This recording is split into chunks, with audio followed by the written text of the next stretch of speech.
வணக்கம். இப்போ நான் போட இருக்கிற பதிவு பங்குனி உத்திர விரதத்தை பற்றியது. பங்குனி உத்திரம் அதாவது பங்குனி மாதம் பௌர்ணமி, பௌர்ணமி திதியும் உத்திர நட்சத்திரமும் சேர்ந்து வரும் நாளை பங்குனி உத்திரம் என்று அழைக்கப்படுகிறது. இந்த பங்குனி உத்திர திருநாளில்தான் பல தெய்வீக திருமணங்கள் நடைபெற்றுள்ளன. உதாரணமாக முருகன் வள்ளி, சிவன் பார்வதி, திருமால் விஷ்ணு, மகாலட்சுமி பார்க்கடலில் அவதரித்த நாளாக இந்த பங்குனி உத்திர தினம் கூடப்படுகிறது. இது போன்ற பல சிறப்புகளை வாய்ந்த பங்குனி உத்திர தினத்தில் நீங்கள் உங்கள் குலதெய்வத்தை நோக்கி விரதம் இருந்தால் உங்களுடைய கோரிக்கைகள் மிக எளிதாக நிறைவேறும். இதற்காக நீங்கள் கோவிலுக்கு சென்றுதான் விரதம் இருக்க வேண்டும் என்று அவசியமில்லை.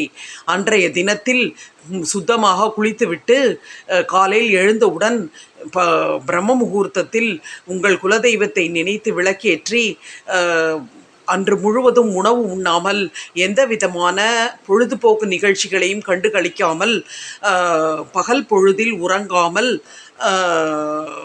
மற்றும் யாருடனும் வாதிடாமல் அண்டை வீட்டாரிடம் சண்டையில் இறங்காமல் வீட்டு உறுப்பினர்களுடன் மிகவும் ஒரு சுமூகமான உறவை மேற்கொண்டு உங்களால் எத்தனை மணி நேரம் இருக்க முடிகிறதோ, ஒரு பொழுது என்று கூறுவர், உங்களால் இருக்க முடிந்தால் அன்று முழுவதும் தானியங்களை எடுத்துக்கொள்ளாமல் பழம் பால் மட்டும் எடுத்துக்கொண்டு விரதம் இருக்கலாம்.